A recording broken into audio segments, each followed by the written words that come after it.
আসে যায়, ঈদ আসে যায়, বছর একের পর এক পরিবর্তন হয়। এগুলো কেন আসে, কেন যায়, কি আমাদের মেসেজ দেয়, কি শিক্ষা দেয়? শুধু কি আল্লাহ রাব্বুল আলামিন এমনিতে আমাদের সৃষ্টি করেছে যে বিয়ে শাদী করবা, ছেলে মেয়ে হবে, ক্যারিয়ার নিয়ে চলবা, বৃদ্ধ বয়সে মসজিদে যে পড়ে থাকবা, এই জন্য আল্লাহ সৃষ্টি করেছে? কথা বলেন একটু। আল্লাহ কি বলেছে? সূরা জারিয়াত 51 নম্বর সূরা 56 নম্বর আয়াত, ওমা খালাকতুল জিন্না ওয়াল ইনসা ইল্লা লিয়াবুদুন। আল্লাহ বলছেন যে মানুষটাকে তোমরা মনে করো না যে আমি এমনিতেই সৃষ্টি করেছি, আমি এই জন্য তোমাদের সৃষ্টি করেছি যাতে তোমরা আমার ইবাদত করতে পারো। এমনকি আল্লাহ রাব্বুল আলামিন সূরা ইমরানে বলছে, রব্বানা মা খালাকতা হাযা বাতিলা, তিনি হচ্ছে এমন রব, এমন মাবুদ, এমন সৃষ্টিকর্তা যিনি পৃথিবীতে কোনো কিছুই অনর্থক অপ্রয়োজনীয় সৃষ্টি করেন। তবে পৃথিবীতে যা কিছু আছে প্রত্যেকটা জিনিসের কেন্দ্রবিন্দু হচ্ছে মানুষ। আপনি বলেন আকাশ, জমিন, গ্রহ, নক্ষত্র, গ্যালাক্সি, যা কিছু বলেন না কেন, যদি মানুষটা থাকতো কোনটারই মূল্য থাকতো না। আজকে আসমানকে আমরা আসমান বলে মূল্যায়ন করি, এই জন্য আল্লাহ মানুষকে সৃষ্টি করেছে। আল্লাহ মানুষকে এই জন্য বলেছে আশরাফুল মাখলুকাত। আল্লাহ বলেছেন লাকাদ খালাকনাল ইনসানা ফি আহসানি তাকওয়িম, আমি মানুষ জাতিকে সৃষ্টি করেছি সর্বোত্তম শ্রেষ্ঠ অবয়বে, শ্রেষ্ঠ গঠনে এবং শ্রেষ্ঠ আচার আখলাক গুলোকে। তোমরা ওয়াদাতনাহু আসফালা সাফিলিন, এরপরে যখন তারা আমার দিন থেকে, আমার যে উদ্দেশ্য ছিল এইটা থেকে তারা দূরে সরে গেছে, আমি ওদের নামাতে একেবারে নিচে নামিয়ে দিয়েছি। আমরা অনেক সময় রেগে গেলে মানুষকে বলি না কুকুর, শিয়াল ইত্যাদি ইত্যাদি বিভিন্ন ভাবে গালি। তো আল্লাহ দেখেন সূরা আরাফ 7 নম্বর সূরা 179 নম্বর আয়াতে বলছে, উলাইকা কাল আনআম, আল্লাহ বলছে এই যে দেখো না চেহারাতে মানুষের মতো দেখা যায়, দেখতে মনে হয় মানুষ, কিন্তু না, বালহুম আদাল, এরা চতুষ্পদ জন্তু, কুকুর শিকারের মতো। আল্লাহ বলছে আরে না, এর চেয়ে খারাপ। দেখেন আল্লাহ আমাকে আপনাকে বললেন যে সৃষ্টির শ্রেষ্ঠ, আল্লাহ আমাকে আপনাকে বলল যে মানুষ তোমার জন্য আমি পৃথিবী সৃষ্টি করেছি, এই মানুষকে আবার আল্লাহ বলল যে মানুষ আমি তোমাকে কুকুর শিকারের চেয়ে নিচে নামিয়েছি যখন তোমার জীবনের উদ্দেশ্য ভুলে গেছে। দেখেন আমরা রমাদান মাসে কত সংযমী ছিল, সিয়াম পালন করেছি, দান সদকা করেছি, কত কিছু করেছি। যেই শাওয়ালের চাঁদ উঠেছে আমরা ফটকাবাজি শুরু করেছি, যেই শাওয়ালের চাঁদ উঠেছে সারা রমাদান দাঁড়িয়ে রেখেছিলাম, চাঁদ দিকে সেট করতে চলে যাচ্ছে। রমাদান মাসে গত জুমার দিনও বললাম যে আপনাকে যদি বলা হয় ঘরের দরজা বন্ধ করে দিয়ে 1 কোটি টাকা দেওয়া হবে, যদি আসলে আমি মুমিন হন, আপনি কি খাবেন? সিয়াম পালবে? যার দুর্বল ইমান সেটা ভিন্ন। আপনাকে লাখ লাখ কোটি টাকা দিলে আপনি 1 ফোঁটা পানি খাবেন, একদম তো দূরের কথা 1 ফোঁটা পানি খাবেন না। ওযু করতে যে যদি আপনি পানি পান করে কেউ দেখলেন, গোসল করতে যে যদি পুকুরে একটা ডুব মেরে পানি পেট ভরে খেয়ে ফেলে কেউ দেখবে, কে দেখে? ওই আল্লাহই তো 5 ওয়াক্ত সালাতে বলে হাইয়া আলাস সালাত, তাহলে ওইটাকে ভিন্ন আল্লাহ নাকি? ওই আল্লাহই তো বলেছে সুদ খেও না, ওই আল্লাহই তো বলেছে জিনা করো না, ওই আল্লাহই তো বলেছে মিথ্যা বলো না, ওই আল্লাহই তো বলেছে মানুষের হক নষ্ট করো না, ওই আল্লাহই তো বলেছে প্রতিবেশীর হক নষ্ট করো না, ওই আল্লাহই তো বলেছে ভাই বোনের সম্পদ আত্মসাৎ করো না, ওই আল্লাহই তো বলেছে মানুষের প্রতি জুলুম করো না। নাকি আমাদের ভিন্ন ভিন্ন আল্লাহ আছে?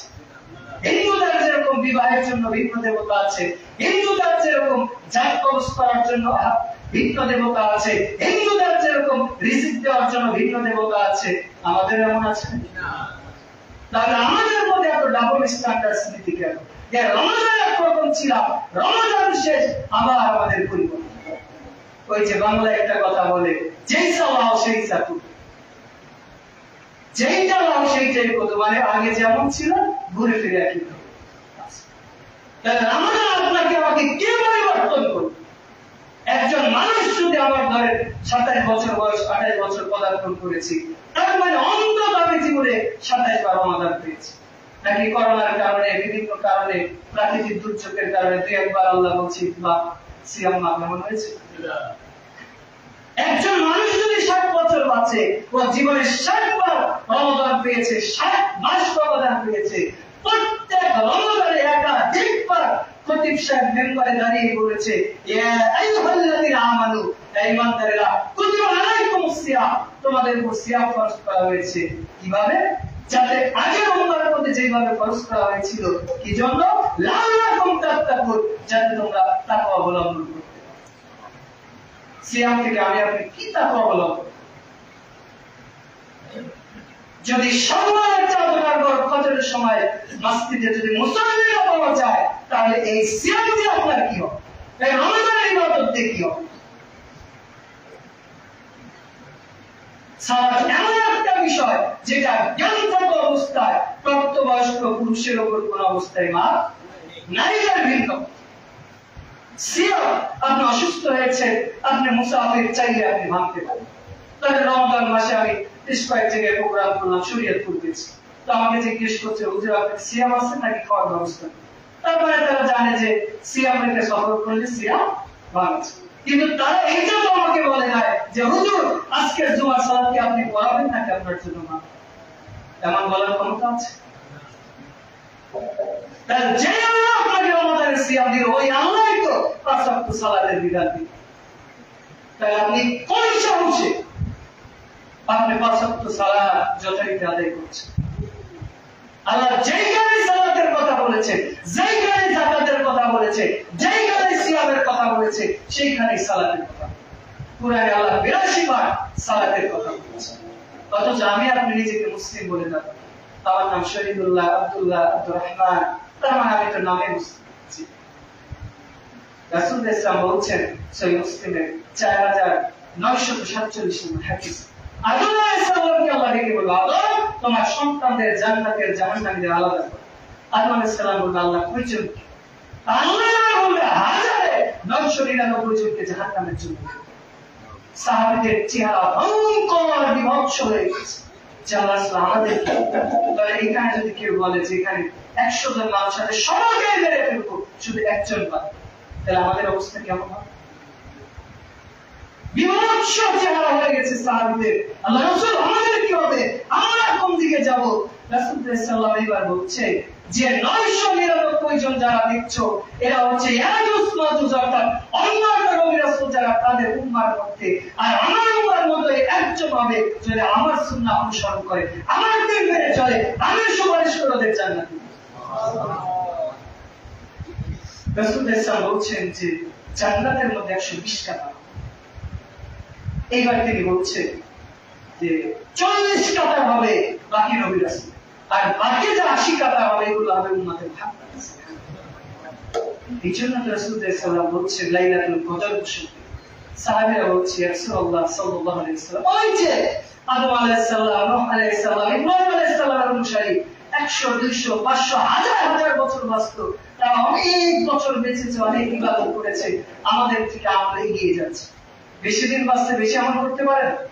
তো রাসূল সাল্লাল্লাহু আলাইহি ওয়াসাল্লাম বলছেন ঠিক আছে, ওদের বয়স বেশি ছিল, আমল বেশি করেছে, কিন্তু আল্লাহ রাব্বুল আলামিন তোমাদের এমন একটা রাত দিয়েছে যে রাতে আল্লাহ কোরআন নাযিল করেছে, খায়রুম মিন আলফি শাহর, হাজার হাজার মাস অপেক্ষা উত্তম বলে। সুবহানাল্লাহ।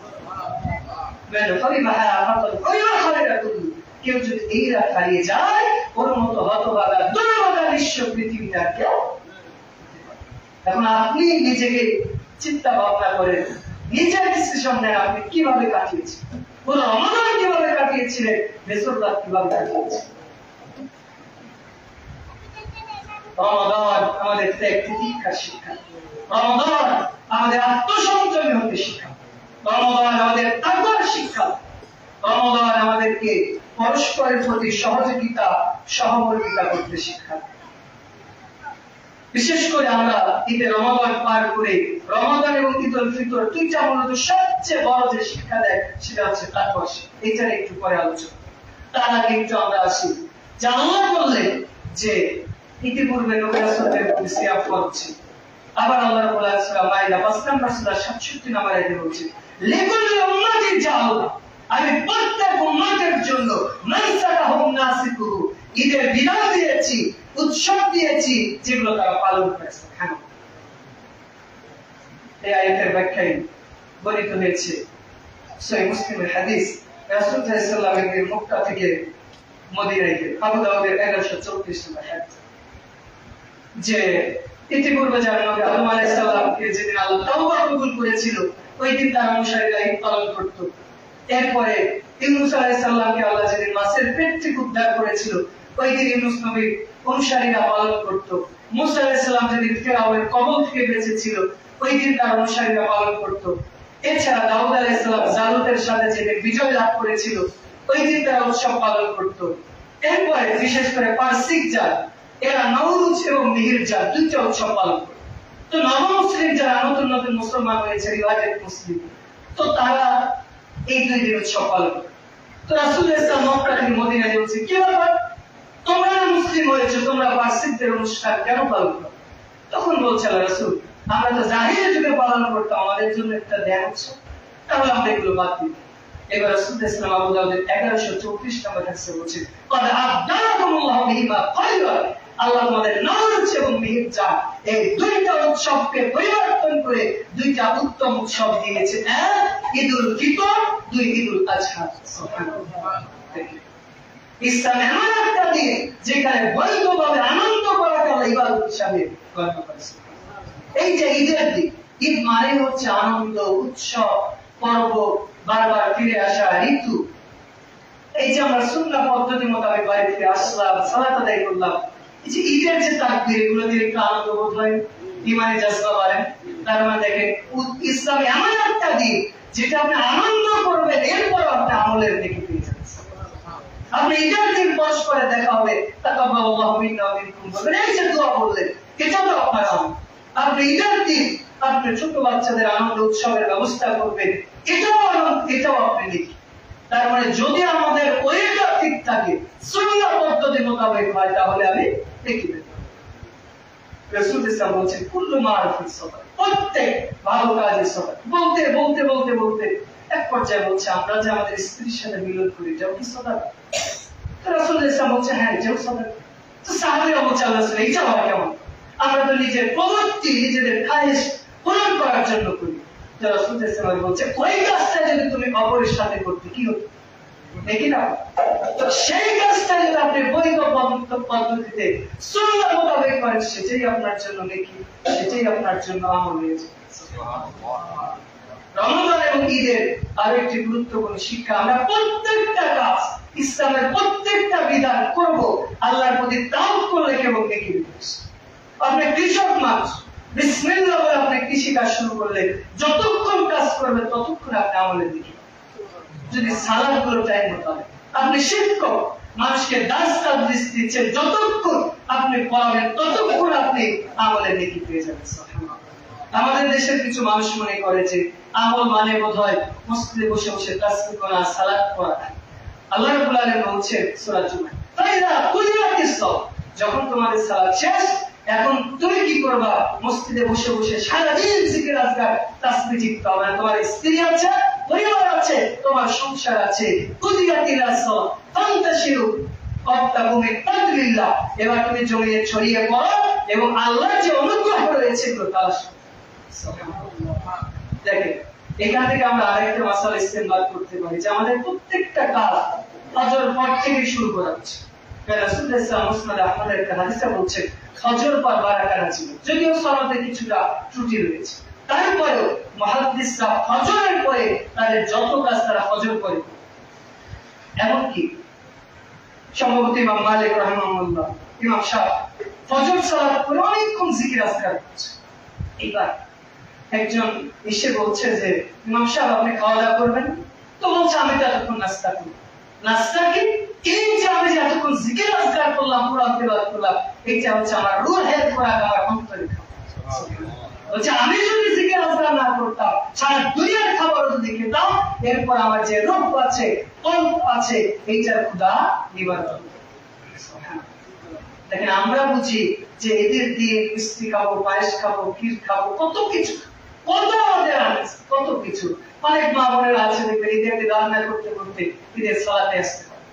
অথচ সহিহ মুসলিমের 1133 নম্বর হাদিস, পুরুষের ক্ষেত্রে তো ঈদের সালাত সুন্নাতে মুআক্কাদা স্বাভাবিক, কিন্তু মহিলাদের ঈদগাহে আসা ওয়াজিব। শেখ নাসিরউদ্দিন আলবানী রাহিমাহুল্লাহ বলছে রাসূলুল্লাহ সাল্লাল্লাহু আলাইহি ওয়াসাল্লাম বলছেন এই হাদিসের ব্যাখ্যায় নাসিরউদ্দিন আলবানী শেখের পাস করছে যে নারীদের ঈদগাহে আসা জরুরি। এমন রাসূলুল্লাহ সাল্লাল্লাহু আলাইহি ওয়াসাল্লাম বলছেন যে সে যদি মিক্স হাইদ্রাবাদ ভর্তি হয় তাও আসবে, সালাতের সময় সাইডে দাঁড়িয়ে থাকবে, খুতবা এবং দুআর সময় অংশগ্রহণ করবে। সুবহানাল্লাহ। এমন রাসূলুল্লাহ সাল্লাল্লাহু আলাইহি ওয়াসাল্লাম বলছেন যে হে নারীরা, তোমাদের যদি জিলবাব চাদর না থাকে আরেকজনের কাছে ধার নাও, যদি না পাও যার বড় চাদর আছে তার চাদরের নিচে ঢুকে এরপর ঈদগাহে আসো। এখান থেকে আমরা দুইটা মাসালা বুঝতে পারি। এক, নারীর কোন অবস্থাতে পর্দা থেকে বিমুখ হতে নিজের নয় আরেকজনের দিকে, আরেকজনের নয় আরেকজনের কাপড়ের নিচে ঢুকে বলছে। নারীদের জন্য তো সালাত সিয়াম সবকিছু রুখসা, কিন্তু পর্দার ক্ষেত্রে কোনো সার। আমরা যদি পর্দা রস করি আগে কাদের জন্য রস করি? নারীদের। কিন্তু আল্লাহ আগে রস করেছে পুরুষদের জন্য। সূরা নূর 24 নম্বর সূরা। এই যে আমরা লাইট জ্বালিয়ে রাখি না, সূরা নূর মানে হচ্ছে লাইট, আলো। এই নূর অনুযায়ী যদি কেউ জীবন করে তাহলে তার জীবনটা আলোকিত হয়। এই সূরা 30 নম্বর আয়াতে আল্লাহ বলছেন কুল্লিল মুমিন, হ্যাঁ আপনি মুমিনদের বলুন এখন তুমি না সরি, তারা যেন তাদের চোখকে নিচু রাখে, বেগানা নারী দেখলে তাদের দৃষ্টি যেন ওইদিকে না রাখে, একবার যদি যায় সঙ্গে সঙ্গে দৃষ্টি ফিরিয়ে দিচ্ছে। নারীকে এরপরে বলছে নারী তুমিও একই কাজ করো, রাস্তায় বের হলে সাধারণ প্রকাশমান জিনিস ব্যতীত শরীরের বোরখার উপর আরেকটা জিলবাব বা পর্দা দিবে। কিন্তু আমাদের মা বোনেরা কি করে বোরখা পরে ঠিকই। ওই যে গতকালকে এসার পরে আব্দুল ভাইকে সাথে নিয়ে বাজারে গিয়েছিলাম, তো বললাম যে গাড়িতে বের হয়ে মনে হচ্ছিল যে সারা বছরে যদি ইতিকাফ করতে পারতাম আর স্ত্রী পরিবার সাথে মাঝে মধ্যে সাক্ষাৎ হতে যে করে ভাবতাম। মানে এমন একটা অবস্থা, আসলে আমরা মুসলিম দেশে বসবাস করি নাকি তারা জাহেল অজ্ঞ এটা বোঝালো। বোরখা পরে কিন্তু 80% নাই। রাসূলুল্লাহ ইসলামে ঠিক বলেছে নিসাউন কাসিয়াতুন আরিয়াতুন মুকমিলাতুন মাইলাতুন। রাসূলুল্লাহ ইসলাম বলেছেন এমন কিছু নারী আসবে কিয়ামতের আগে যে বোরখা পরবে, পর্দা করবে, নিজের প্রতি আরেকজনকে আকৃষ্ট করবে, আবার আরেকজনের প্রতি নিজেও আকৃষ্ট হবে।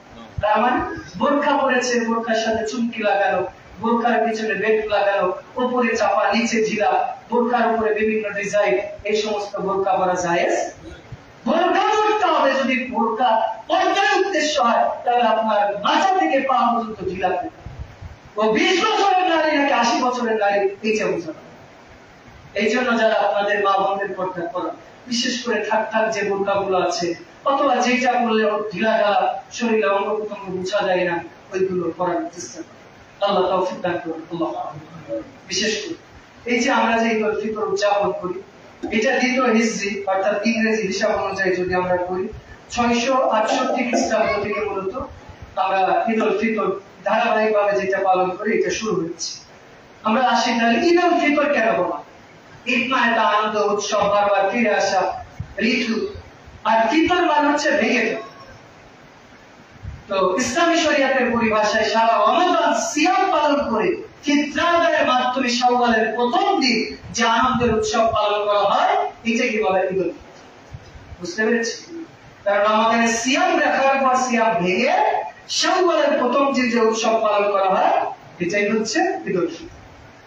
তো ঈদুল ফিতর এবং রমাদানের সবচেয়ে বড় যেটা শিক্ষা বলেছিলাম তাকওয়া, এরপরে ত্যাগ, তিতিক্ষা, পরস্পরের প্রতি মহাব্বত, ভালোবাসা, ভ্রাতৃত্ব, ছোট বড় ধনী গরিব এই ভেদাভেদ ভুলে যাওয়া। এছাড়াও আমরা কদরে যেভাবে ইবাদত করেছি, লাইলাতুল কদর পেয়েছি, তালাশ করার চেষ্টা করেছি সারা বছরই শিক্ষা নিয়ে আমাদের ইবাদত করতে হবে। যদিও আমাদের দেশের মানুষ মনে করে যে ঈদের দিন কেউ যদি নফল সালাত করে প্রত্যেক সালাতের জন্য 1 বছর অতীতের সিয়াম এবং 1 বছর রোজা, সিয়াম এবং সালাতের নেকি দান করে। এটা সঠিক, সুবহানাল্লাহ বলতে হবে, এটা মিথ্যে কথা। কারণ অন্যান্য দিন যেরকম ইবাদত করে ঈদের দিন সে, তবে তাকবীর তাহলিল এগুলো বেশি বেশি করতে হবে। যারা তাহাজ্জুদ করে, নফল ইবাদত করে সারা বছরই করার চেষ্টা করে।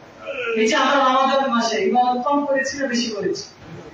এখন রমাদান শেষ, আমি তো কনফার্ম জান্নাত না, আর ইবাদত করার কি প্রয়োজন আছে? আছে কি?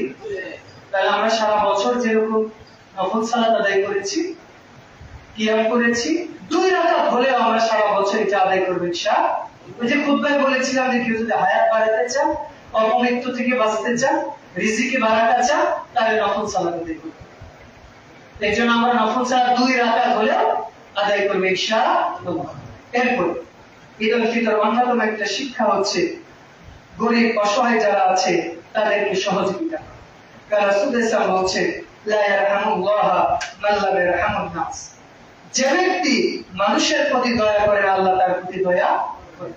আমরা অনেকে রমাদান মাসে অনেক দান সদকা করেছি, গরিব অসহায়কে সহযোগিতা করেছি। রমাদান শেষ, দানের রাস্তা আমাদের বন্ধ। রমাদান এসেছিল, কোরআন পড়েছি, কাল চাল উঠেছে, কাপড় মুড়িয়ে উপরে রেহালে রেখে দিয়েছে না। তাহলে সারা বছরই কম বেশি আমরা চেষ্টা করব মানুষকে সহযোগিতা করার। এরপর রমাদান মাসে আমরা হিংসা কম করেছি না বেশি করেছে কি? মানে হিংসা করার মানসিকতাই তো যাবে। যখন পেটে খাবার থাকে, শারীরিক শক্তি থাকে, যৌবিক চাহিদা থাকে, তখন আরেকজনের দিকে তাকাতে মন চায়, তখন হিংসা করতে মন চায়। তো সিয়াম রেখে তো শরীরে শক্তি নাই, হিংসা করবো কিভাবে? কি সিয়াম রেখে কি আমরা হিংসা করি? হিংসা যারা করি তার তুলনামূলক অনেকটা কম করি। তবে হিংসা, রাসূলুল্লাহ বলছেন যে হিংসা করবে এই অন্তরের থেকে আল্লাহ ঈমানের নূর উঠিয়ে। রাসূলুল্লাহ বলছেন হিংসা যদি করতে, ঈর্ষা বলতে হিংসা, হিংসা ভিন্ন জিনিস। হিংসা মানে কি? সেলিমের জমি আছে, আমি জমির কাছে আমার ক্ষেত লাগিয়েছি, গরু ছেড়ে দে, বা অথবা কথার কথা সেলিমের বাড়ির কাছে আমার ঘর আছে, আমি পানি ফেলে দিই তার বাড়ি। এই মানে ক্ষতি করলাম তার সাথে, হিংসা করেছে না। ওর ছেলে আলেম হচ্ছে, ওর ছেলে আলেম হতে দিব না, ব্ল্যাক মেজিক করবো, ক্ষতি করবো, নারী পাল্লায় ফেলবো, তার মানে তাকে ভালো হতে দিচ্ছেন, এটা হচ্ছে হিংসা। আর ঈর্ষা কি? সেলিম ভাই চাকরি করে খামারে, সে মাসে ইনকাম করে 20,000, তো আমি তার চেয়ে ভালো চাকরি করে আমি 30,000 ইনকাম করে, সে দান করে মাসে 5,000, আমি করবো 7,000। এটা হচ্ছে ঈর্ষা। ঈর্ষা জায়েজ, মানে আরেকজনের ক্ষতি না করে তার চেয়ে উপরে ওঠার চেষ্টা। রাসূলুল্লাহ বলছেন সহিহ বুখারী 73 নম্বর হাদিস, দুইটা বিষয়ে ঈর্ষা করা যায়। এক, আল্লাহ কাউকে দ্বীনের জ্ঞান দিয়েছে, যে অমুক ব্যক্তি তার ছেলেকে অনেক বড় আলেম বানিয়েছে, আমি আমার 2টা ছেলেকে আলেম বানাবো। ধরেন শাফুল ভাই চিন্তা করছে যে শহীদুল্লাহ ভাই একাই আলেম, তো আমি আমার 2 ছেলেকে আলেম বানাবো, এই যে ঈর্ষা। তো চিন্তা করছে, আমাকে জিজ্ঞেস করে আপনি কিভাবে পড়ালেখা করেছেন, কি করেন, তো আমি যা করতাম তার ছেলেকে আরো ভালো ভাবেই করাতে চাই, এটা হচ্ছে ঈর্ষা। আমি রাত জেগে জেগে ইবাদত করি, তো সে আমার পাশেই থাকে, চিন্তা করে শহীদুল্লাহ ভাই রাত 4টায় উঠে আমি 3টায়, এটা হচ্ছে ঈর্ষা। আর একটা কি? আরেকটা হচ্ছে দান। আল্লাহ একজনকে সম্পদ দিয়েছে, সে অনেক দান করে, আমি চিন্তা করছি আমি ওর চেয়ে আরো বেশি দান করি। এইগুলো ইসলামে বৈধ বা জায়েজ রয়েছে। এরপরে রমাদান থেকে আরো একটি গুরুত্বপূর্ণ শিক্ষা হচ্ছে আমাদের অহংকার করা যায়।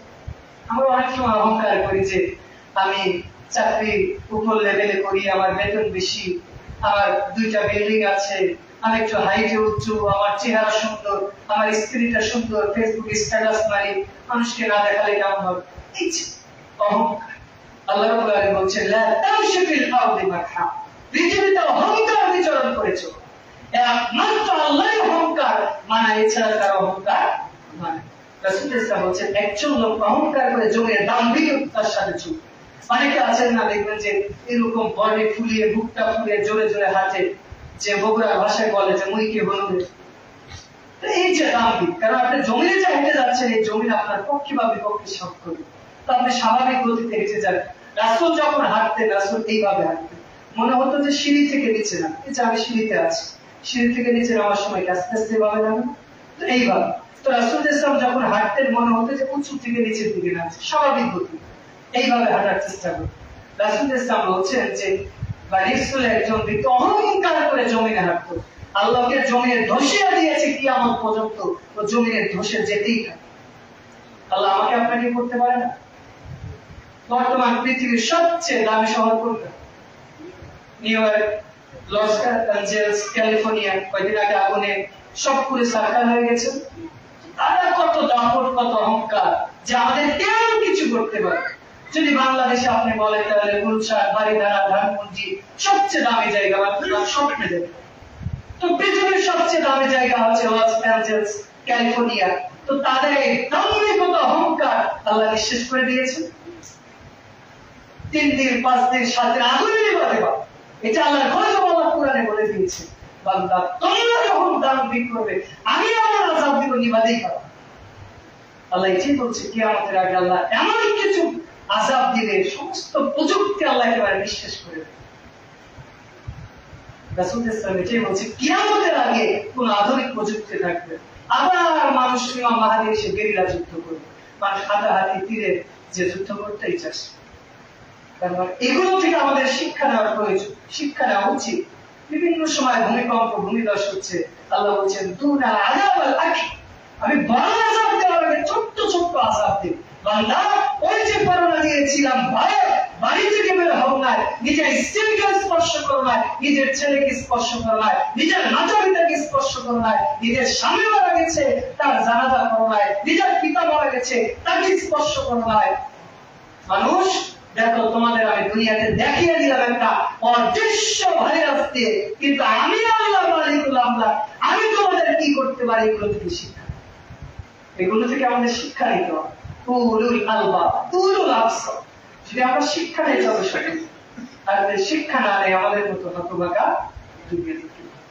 এরপর রমাদানের আরো গুরুত্বপূর্ণ একটা শিক্ষা হচ্ছে মানুষের গীবত তহমত করা যায়। গীবত কি? একজন মানুষ একটা দোষ করেছে, যে বললাম যে আবু সাইদ ভাই গতকাল সিয়াম রাখেন, আমাদের সাথে ইফতার করছে, মানুষকে বলে যাচ্ছে, এটা কি হলো? গীবত। আর বহুতান কি? বললাম যে আমি আজকে ওযু না করে মসজিদে আসছি, বহুতান মানে মিথ্যা অপবাদ। ওযু করে আসছে কিন্তু এমনি কোনো মান করে না। আল্লাহ নিষেধ করেছে লুল্লি করলে হুমাজাতিল নামাজ, সামনে এবং পিছনে গীবত এবং যারা অপবাদ দেয় এদের জন্য ধ্বংস সুনিশ্চিত। এই জন্য গীবত করবেন না, গীবত ভয়াবহ। গীবত করা বৈধ আছে 6টা ক্ষেত্রে, ইমাম বুখারী সেখানে সত্য দিয়েছে, সেটা ভিন্ন।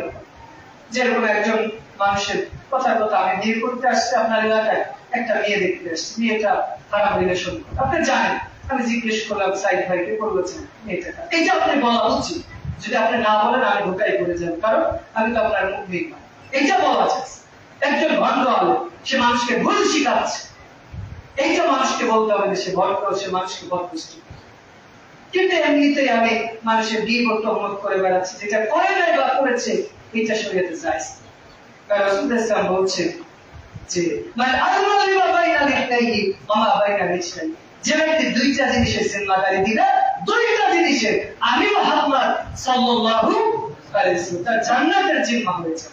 এক আযমা লিমা বাইনা লিহতাইহি, দুই ঠোঁটের মাঝখানে যেটা আছে জিহ্বা, এইটাকে যে কন্ট্রোল করতে পারে আমি মুহাম্মদ তার জিম্মা হয়েছে। আর একটা কি? লিমা বাইনা রিজলাইহি, দুই পায়ের মাঝখানে যে লজ্জাস্থান, লজ্জাস্থান আমরা অনেকে কন্ট্রোল করতে পারি, কিন্তু মুখটাকে আমরা কন্ট্রোল করতে অনেকে পারি। এই জন্য রাসূলুল্লাহ সাল্লাল্লাহু আলাইহি ওয়াসাল্লাম বলছেন সমাতান আছে, যে চুপ থাকলো সে নাজাত পাবে। বেশি কথা বলা উচিত।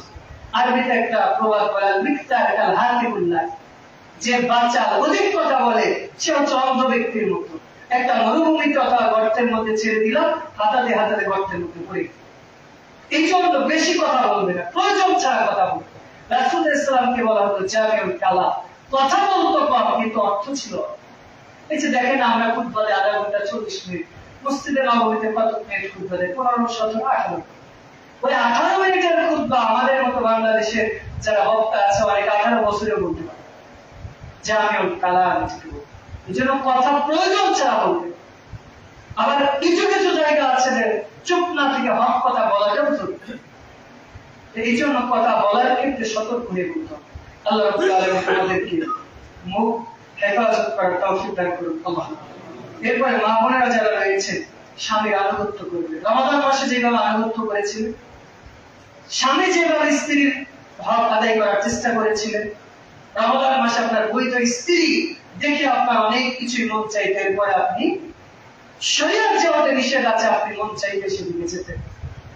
স্ত্রীর মন অনেক কিছু চাইতে, এরপরে সে করত। স্বামীর যেভাবে আমাদের আনুগত্য করেছেন, গাইবের আমাদের সারা বছরে একইভাবে আনুগত্য করতে হবে। আপনি মনে রাখবেন, দুনিয়াতে যদি আল্লাহ ছাড়া কাউকে সিজদা করা নারীর জন্য জায়েজ হতো, সেটা তার স্বামী।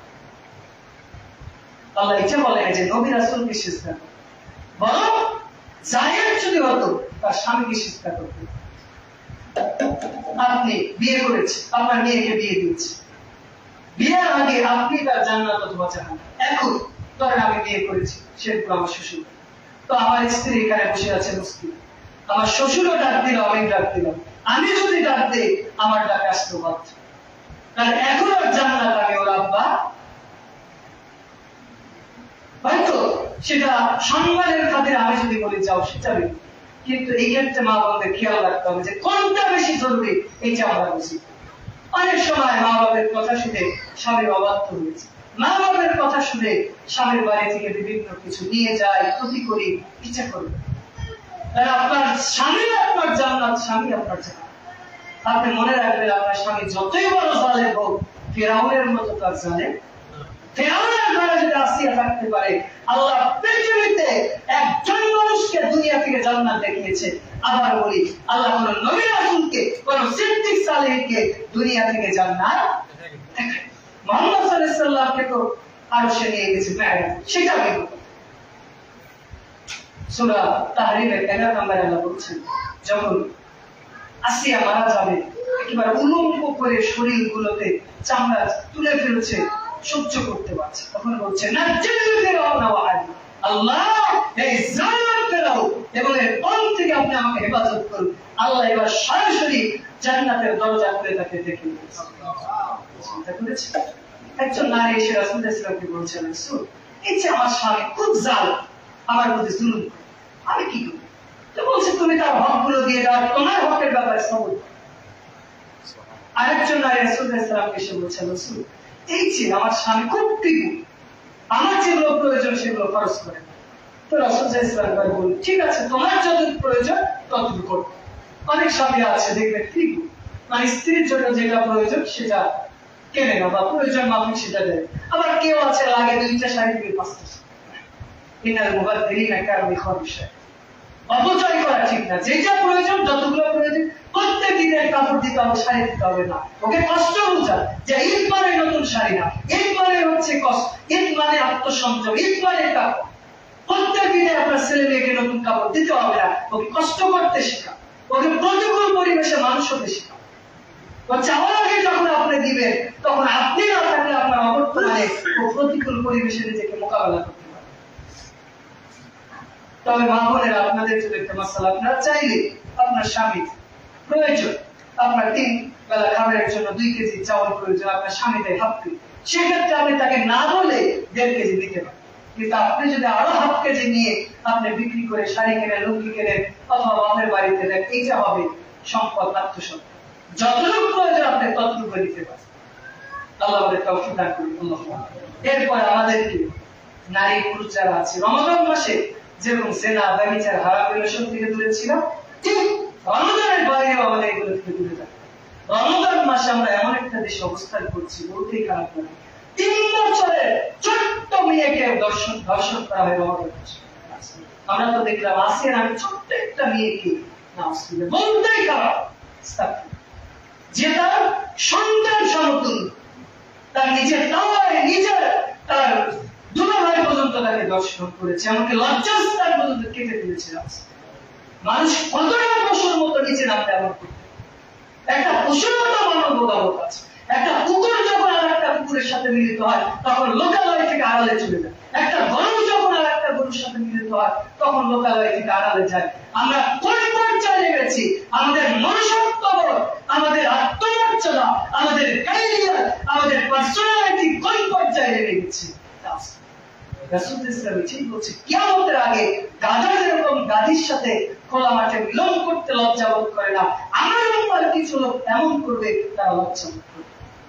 আল্লাহর কাছে দোয়া করছে, আল্লাহ আমরা যারা হারাম রিলেশনে লিপ্ত হয়েছিলাম, আল্লাহ আপনি রমাদান এবং ঈদের মোবারকে ক্ষমা করে। আল্লাহ বাকি জীবন যে কয়দিন বাঁচবো আপনার কাছে তওবা করছি, আর হারাম রিলেশনে লিপ্ত হব না ইনশাআল্লাহ। রাসূলুল্লাহ সাল্লাল্লাহু আলাইহি ওয়াসাল্লাম বলছে, আল্লাহ সব মানুষকে ক্ষমা করে, একজনকে ক্ষমা করে না। শেষ রাতে যখন আল্লাহ দুনিয়ার আসমানে নেমে আসে, ওই সময় যখন কাপড়ে ফোনালাপে লিপ্ত হয়, ওই বাড়িটাকে আল্লাহ ক্ষমা করে। চিন্তা করেছে কত মারাত্মক? মনে করেছে কলেজে পড়ি, স্কুলে পড়ি, প্রেম না করলে কি? আপনার যেমন যৌবন আছে আমারও আছে, আপনার যেমন চাই আমারও চাই, তবে আমি আপনি যদি কন্ট্রোল করতে পারি পারবেন। আপনার যেরকম যৌবনের রঙিন চোখ আছে আমাদেরও আছে, আমাদেরও চাই, কিন্তু উপরে একজন আছে এইটার ভয়।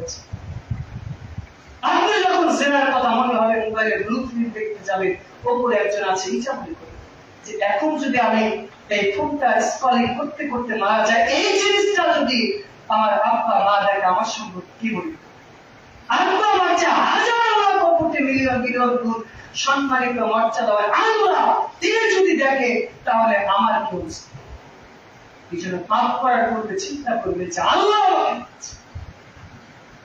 যারা জেনা ব্যভিচার আমরা করেছি তওবা করে ক্ষমা চান, আল্লাহ সব মাফ করে দেবে। আল্লাহ আমাদের তৌফিক দান করুন। খুতবার শেষ থেকে চলে এসেছি। বিশেষ করে আমরা যারা রমজানের সিয়াম পালন করেছি বা পালন করতে পারি না, অথবা মা বোনদের বিভিন্ন কারণে হাইজ নেফাজের কারণে বাকি যে সিয়ামগুলো আছে সেগুলো আপনারা চাইলে আগামী সিয়ামের আগ পর্যন্ত রাখতে পারেন। মিক্সের কারণে 3 থেকে 10 দিন, নিফাজের কারণে 40 দিন, সেটা আগামী রমজানের আগ পর্যন্ত আপনি রাখতে পারেন। তবে আগামীকাল থেকে শুরু করে শাওয়ালের সিয়ামের বিধান রয়েছে, যেটা রাসূলুল্লাহ সাল্লাল্লাহু আলাইহি ওয়াসাল্লাম মুসলিমের 1164 নম্বর হাদিসে বলছে, মান সামা রমাদান, যে রমাদানের সিয়াম রেখেছে, তোমরা আদবাহু সিত্তা মিন শাওয়াল, অতঃপর শাওয়ালের 6টা সিয়াম রেখেছে, কারণ এটা সিয়ামের তাহরিম, এই ব্যক্তি যেন পুরো একটা বছর সিয়াম রাখে। সুবহানাল্লাহ। এটা ব্যাখ্যা কি?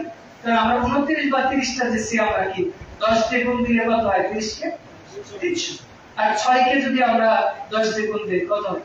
তাহলে কত হয়? 360। আর আরবি দিন সাধারণত হয় প্রত্যেক বছর ইংরেজি ক্যালেন্ডার থেকে 11-12 দিন এগিয়েছে। আপনি আগামী বছর দেখবেন যে ঈদ আজকে হচ্ছে কি মাস? এটা মার্চের 31 তারিখ। আগামী বছর দেখবেন হয়তো মার্চের 20-21 তারিখ অথবা 19 তারিখ। এইভাবে ইংরেজি মাস থেকে মানে 33 বছর পর পর দেখবে ঘুরে ঘুরে এটা ইসলামের একটা মুজিজা।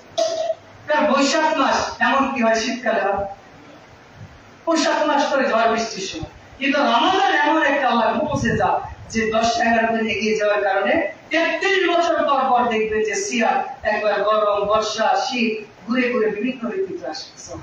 এই যে এখন আস্তে আস্তে শীতের দিকে যাচ্ছে, আস্তে আস্তে ঘুরতে ঘুরতে আবার গরম আসে। এটা ইসলামের মুজিজা। এই জন্য এই সিয়ামগুলো আমরা কিভাবে রাখবো? চাইলে তারা একসাথেও রাখতে পারে, ভেঙে ভেঙেও রাখতে পারে, অথবা আর একটা কাজ আপনি করতে পারেন, এক সিয়ামে 2 দিন, সেটা কি? সাপ্তাহিক সিয়াম সোমবার বৃহস্পতিবার। সিয়ামের একটা নিয়ত আপনার দিতে যে আল্লাহ আমি সাপ্তাহিক সিয়াম রাখলাম, শাওয়ালের সিয়াম কি পেয়ে। আর আরেকটা কাজ করতে পারেন একের মধ্যে 2, সেটা কি? আইয়ামে 20, আরবি মাসের 13, 14, 15 এর মধ্যে কোনো একদিন সোমবার বা বৃহস্পতিবার হবে, তার মানে আইয়ামে 20 এর সিয়ামের নেকি পাচ্ছেন, এরপরে আপনি সাপ্তাহিক সিয়ামের নেকি পাচ্ছেন, শাওয়ালের সিয়ামের নেকি পাচ্ছেন। সুবহানাল্লাহ। তো তার মানে আপনি চাইলে একই সিয়ামের নিয়ত ভিন্ন কারণ নেকি বেশি পেতে পারেন। সুবহানাল্লাহ। এই সিয়ামগুলো কম। আরেকটা বিষয় খেয়াল রাখতে হবে, শুধুমাত্র জুমার দিন সিয়াম রাখা যাবে। কি করা যাবে? অনেকে আমরা মনে করি যে বিয়ে শাদী যে কোনো জিনিস জুমার দিন করতে হয়, বরকত হয় না। শুধু জুমার দিন সিয়াম রাখা নিষেধ। আগের দিন বৃহস্পতি, জুমা, যদি আমরা জুমার দিন কিবার বলি? শুক্রবার। শুক্রবার বলা উচিত। এই যে আমরা শুক্র, শনি, রবি, সোম, এগুলো তো সব পার্সিক বা যারা পৌত্তলিক তাদের দেব দেবতার নাম হচ্ছে। এই জন্য অন্তত জুমার দিনটাকে জুমার দিন। আল্লাহ কোরআনে বলছে ইয়াউমুল জুমা, জুমা নামে কোরআনে 62 নম্বর একটা সূরা আছে। বুঝছেন? তাহলে শুধু জুমার দিন সিয়াম রাখা যাবে, বৃহস্পতি জুমা অথবা জুমা শনি, আবার শুধু শনিবারও রাখা যাবে। কারণ শনিবার হচ্ছে ইহুদিদের দিন, ওরা এই দিন উৎসব পালন করে। এই জন্য রাসূলুল্লাহ সাল্লাল্লাহু আলাইহি ওয়াসাল্লাম বলছেন যে শনি রবি অথবা জুমা শনি। বুঝতে পেরেছেন? আপনি ইচ্ছা মতো আপনি রাখতে পারেন। তবে এই সিয়ামের কিন্তু সাধারণত কাজা হয়। কাজা বলতে এই মাসে রাখতে পারলাম না, পরের মাসে। তবে কিছু মুহাদ্দিসের মত, যদি কেউ খুব অসুস্থ হয় অথবা মিন্সের কারণে তো 1 মাস 40 দিন সে রাখতেই পারবে, তাহলে সে পরের মাসে রাখতে পারবে, যত দ্রুত সম্ভব রেখে দিন। আর মা বোনদের যে কাজা সিয়াম গুলো আছে, আপনারা আগে এই মাসে সিয়াম রাখেন, এরপরে কাজা সিয়াম আপনি ধারাবাহিকভাবে সারা বছর রাখতে পারবেন ইনশাআল্লাহ। আল্লাহ রাব্বুল আলামিন আমাদের তৌফিক দান করুন। আল্লাহুম্মা। বিশেষ করে ইমাম রাজব হাম্বলি তিনি বলছেন যে যে সিয়াম রেখে পাপ মোচন করতে পারে না, যার সালাত, সিয়াম, দান, সদকা কবুল হয় না, তার জন্য সাজসজ্জা, নতুন পোশাক নয়, বরং তার জন্য ঈদ, যার সিয়াম কবুল হয়েছে, সালাত কবুল হয়েছে তার জন্য। তিনি বলছেন আমি তো জানি না আবার কবুল হয়েছে কিনা, এই জন্য আমি সাজসজ্জা ছেড়ে দিয়েছি। ঠিক আছে? আলী রাদিয়াল্লাহু তাআলা আমাদের একই কাজ করতে, শুকনা রুটি খেতে। আমরা তো বেজর সংখ্যক খেজুর অনেকে হয়তো খেয়ে এসেছি, তিনিও খেয়ে এসেছিলেন, কিন্তু ঈদের পরে যে আমরা কেউ গোশত খাবো, হালুয়া খাবো, বিভিন্ন জিনিস খাবো না, তিনি পুরাতন একটা জামা পরে মাথা নিচু করে বসে আছে। সাহাবীরা বলছে ঈদের দিন আপনি চুপ করে আছেন কেন? শুকনা রুটি খাচ্ছেন। যে ঈদ তো তার জন্য, যা সিয়াম সালাত ইবাদত কবুল হয়েছে। আমি তো জানি আমার কবুল হয়েছে কিনা। তিনি আরো বলছেন যে একজন মানুষের জন্য প্রত্যেকটা দিন ঈদ, যখন সে দিনটা আল্লাহ অবাধ্যতার মধ্যে যায়, মানে আল্লাহ কোন অবাধ্যতা করে নাই, মাসিয়া ইল্লা আল্লাহর অবাধ্যতামূলক কোন কাজ করে, ওই দিনটা প্রত্যেকটা দিন তার জন্য দিন। আর যদি অবাধ্যতার মধ্যে থাকে, প্রত্যেকটা দিনও যদি হয় ঈদ, এরপর ওর জন্য কোন ঈদ নেই। এই জন্য আমাদের উচিত আমরা প্রত্যেকটা দিন আল্লাহর অবাধ্যতা থেকে দূরে থাকার চেষ্টা করবো। আল্লাহ আমাদের তৌফিক দান করুন। আল্লাহ আমিন। আর আমরা বিশেষ করে অনেকে আছে ঈদের দিন কবর জিয়ারত করতে যাই, ঈদকে কেন্দ্র করে। যদি এমন হয় আপনার সময় নেই, ঈদের দিন সময় পাচ্ছে, সেটা কিন্তু যেটা ঈদের দিন কবর জিয়ারত করলে বেশি নাকি মাইয়াতটা কবরে আসে, যা ভুল না। আপনি অন্যান্য দিনও কবর জিয়ারত করতে পারেন, ঈদের দিনও চাইলে করতে পারেন, খাস করে ঈদের দিন করা যাবে। বুঝতে পেরেছেন? মানে ঈদের দিন করা না যায়, খাস করে ঈদের দিন আপনি করতে হবে। সারা বছর খবর নেই, ওই যে কেউ আছে মা দিবসে শুধু আই লাভ ইউ আমু বলে মা দিবসের দিন ফুল দেয়, সারা বছর খবর নেই, এরকম করা যাবে। সারা বছর যদি আপনি কবর জিয়ারত করেন, ঈদের দিনও করতে পারেন। আল্লাহ তৌফিক দান করুন। আল্লাহ। আর ঈদের দিন আমরা কুশল বিনিময়, আমরা অনেক ঈদ মুবারক বলি, এটা বলতে পারি না, জায়েজ না। তবে উত্তম হচ্ছে তাকাব্বালাল্লাহু মিন্না ওয়া মিনকুম অথবা ওয়া আমালা সালিহ, এটা বলতে পারি যে আল্লাহ আপনি আমার পক্ষ থেকে এবং তাদের পক্ষ থেকে নেক আমলগুলো কবুল করুন। আল্লাহ, এটা আমার সাথে বলেন তো, মুখস্থ করে দেন।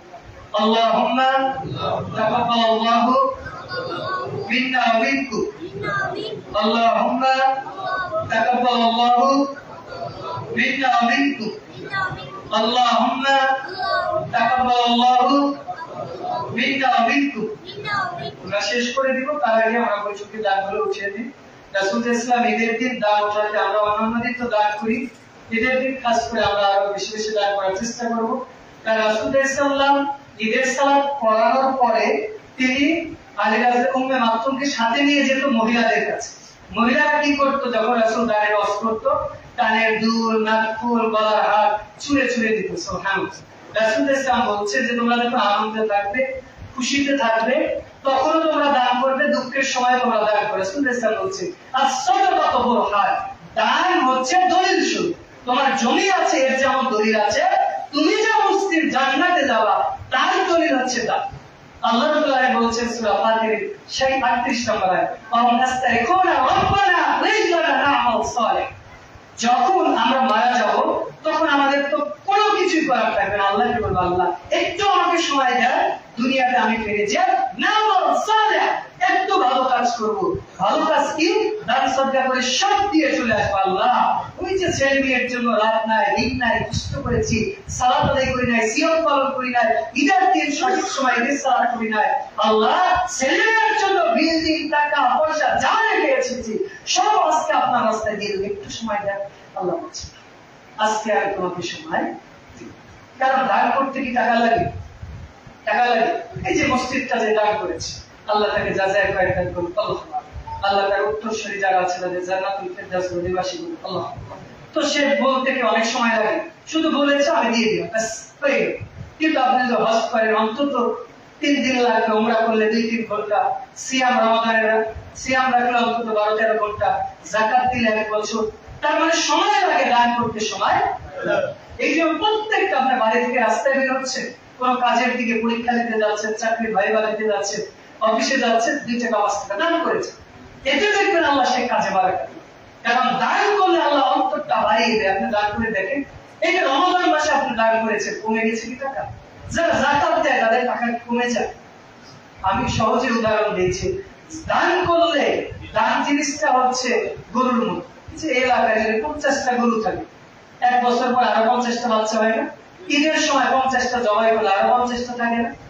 কিন্তু কুকুর, 50টা যদি কুকুর হয়, 10টা 20টা করে বাচ্চা দেয় না? হিসাব করে দেখবেন যে 500টা বাচ্চা হয়ে গেছে, 1000 বাচ্চা হয়ে গেছে। বছর শেষে দেখবেন 50টা বুঝে আছে। তা হালাল হচ্ছে এখন দেখতে আমার হয় কমে গেল, কিন্তু আল্লাহ বারাকা দেন। হারাম দেখে আমার হয় অনেক, কিন্তু অন্তরেও শান্তি নেই, টাকার অভাব।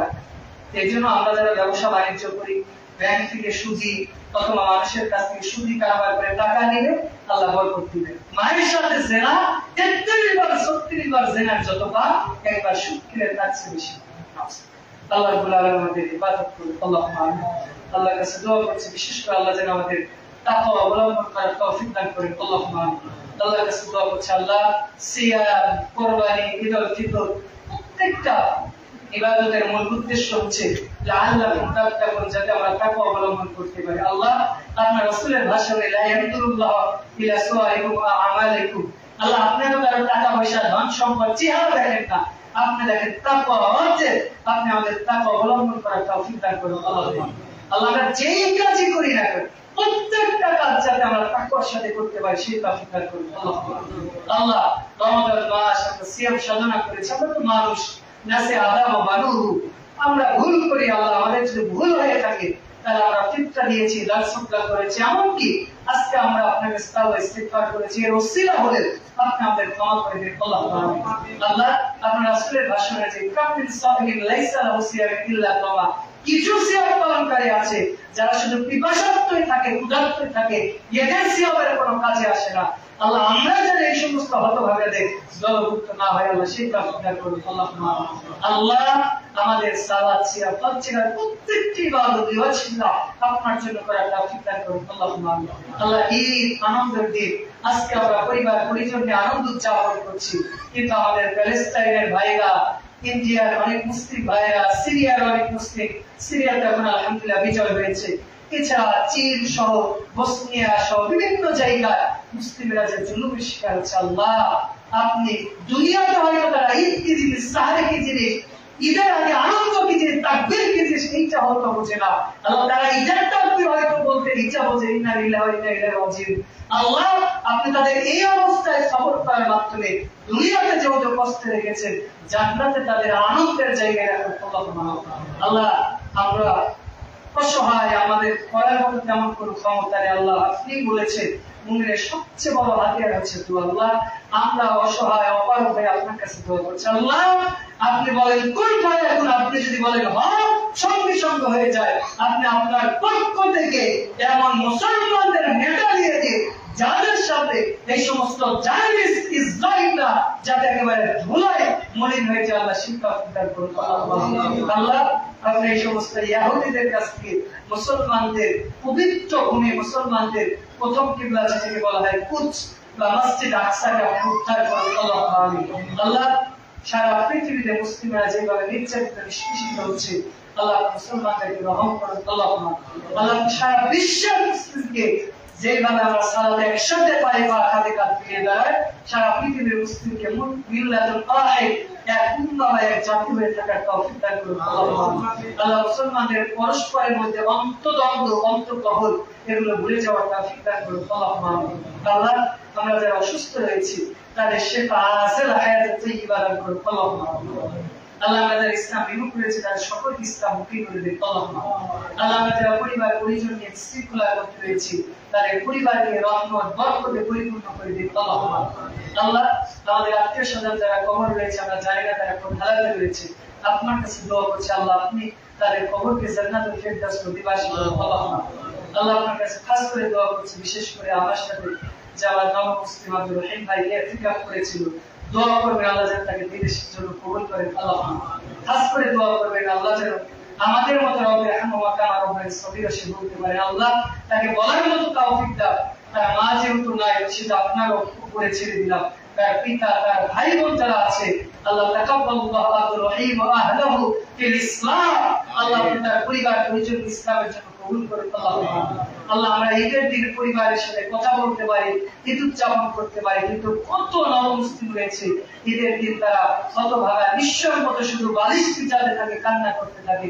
আল্লাহ আপনি তো অন্তরের খবর জানেন, আলিমুল গায়ব, আল্লাহ আপনি তো চোখের ভাষা বুঝেন, অতএব তাদের চোখের ভাষা বুঝে এই দুনিয়ার জীবনে যেইভাবে তাদের কষ্ট দিয়েছে আল্লাহ আখিরাতে তাদেরকে আহলাকি বাহদি খৈরুম মিন খৈরি, আল্লাহ তাদেরকে উত্তম পরিবার, উত্তম বাসস্থান দান করুন। আল্লাহ আল্লাহ আপনি আমাদের প্রত্যেককে বিশেষ করে মুসলিম একে অপরকে সহযোগিতা করার তৌফিক দান করুন। আল্লাহ আল্লাহুম্মা আজকিনা জান্নাতাল ফিরদাউস, আল্লাহ আপনি আমাদেরকে জান্নাতুল ফিরদাউস দান করুন। আল্লাহুম্মা আজিরনা মিনান নার, আল্লাহ আপনি আমাদের জাহান্নাম থেকে হেফাজত করুন। আল্লাহ আমিন। রব্বানা আতিনা ফিদ দুনিয়া হাসানাতাও ওয়া ফিল আখিরাতি হাসানাতাও ওয়া কিনা আযাবান নার। আল্লাহ আপনি আমাদের জাহান্নামের আযাব থেকে হেফাজত করুন আল্লাহুম্মা আমিন। আল্লাহ আমাদের সালাত সিয়াম যদি কবুল না হয় আল্লাহ আমরা জাহান্নামের আযাব সহ্য করতে পারবো না। আল্লাহ আমরা দুনিয়ার আগুন সহ্য করতে পারি না, জাহান্নামের আগুন আল্লাহ আমরা কিভাবে সহ্য করব? আল্লাহুম্মা আসিরনা মিনান নার, আল্লাহুম্মা আসিরনা মিনান নার, আল্লাহুম্মা আসিরনা মিনান নার, আল্লাহুম্মা আসকিনা জান্নাতাল ফিরদাউস, আল্লাহুম্মা ইগফির লানা, আল্লাহুম্মা ইগফির লানা, আল্লাহুম্মা ইগফির লানা। اللهم احفظ فلسطين، اللهم احفظ فلسطين، اللهم احفظ المسجد الاقصى، اللهم احفظ الهندوستان، اللهم احفظ বাংলাদেশ। আল্লাহ আপনি আমাদের সালাত সিয়াম খুতবা এবং দোয়াগুলো কবুল করুন আল্লাহুম্মা আমিন। আল্লাহুম্মা তাকাব্বাল মিন্না দুআ। আল্লাহ আপনি তো তওবা কবুল করি, আপনি আমাদের তওবা কবুল করে দিন আল্লাহুম্মা আমিন। আল্লাহ দেখেন আমরা কত অসহায়, কত হতভাগা। আল্লাহ আমরা তো আর কারো কাছে চাই না, আপনার কাছেই ক্ষমা চেয়েছি। আল্লাহ আপনি তো বলেছেন আপনার কাছে চাইলে আপনি খুশি হন। আল্লাহ আমাদের মুখের দিকে তাকান, আমরা কত বিনয়ের সাথে আপনার কাছে চাচ্ছি। আল্লাহ আমাদের গুনাহ খাতা মাফ করে জান্নাতুল ফিরদাউস দান করেন আল্লাহুম্মা আমিন। আল্লাহ আপনি আমাদের প্রত্যেকটা ইবাদতকে কবুল করে নিন আল্লাহুম্মা আমিন। আল্লাহ খাস করে আপনার কাছে দোয়া করছি আমাদের দেশের উপর রহম করেন আল্লাহুম্মা আমিন। আল্লাহ খাস করে আপনার কাছে দোয়া করছি যারা আমাদের দেশের জন্য জীবন দিয়েছে, আল্লাহ আপনি তাদেরকে শাহাদাতের মর্যাদা দান করুন আল্লাহুম্মা আমিন। আল্লাহ বিগত সরকার থেকে শিক্ষা নিয়ে সামনে যারা আসবে বা এসেছে তাদেরকে জালেম না হয়ে মুসলমানদের সহযোগী হওয়ার তৌফিক দান করুন আল্লাহুম্মা আমিন। আল্লাহ আপনার কাছে খাস করে দোয়া করছি ডক্টর ইউনূস সহ যারা তার উপদেষ্টা মণ্ডল রয়েছে তাদের যতদিন আমাদের শাসন করা কল্যাণ করা হয় ততদিন তাদেরকে রাখুন আল্লাহুম্মা আমিন। আল্লাহ কিয়ামত পর্যন্ত আমাদের দেশে পুরুষ শাসক রাখুন যারা ইসলামের বিধান অনুযায়ী আমাদের মানুষের চাওয়া পাওয়া ইসলামের বিধান অনুযায়ী রাষ্ট্র পরিচালনা করে সেই তৌফিক দান করুন আল্লাহুম্মা আমিন। আল্লাহ আপনি আমাদের দেশের উপর রহম করুন আল্লাহুম্মা আমিন। আল্লাহ আমাদের দেশের অভ্যন্তরে এবং বাহিরে যে সমস্ত মানুষ এবং জিন শয়তান চক্রান্ত ষড়যন্ত্র করছে আল্লাহ এগুলো থেকে আমাদের হেফাজত করুন আল্লাহুম্মা আমিন। আল্লাহ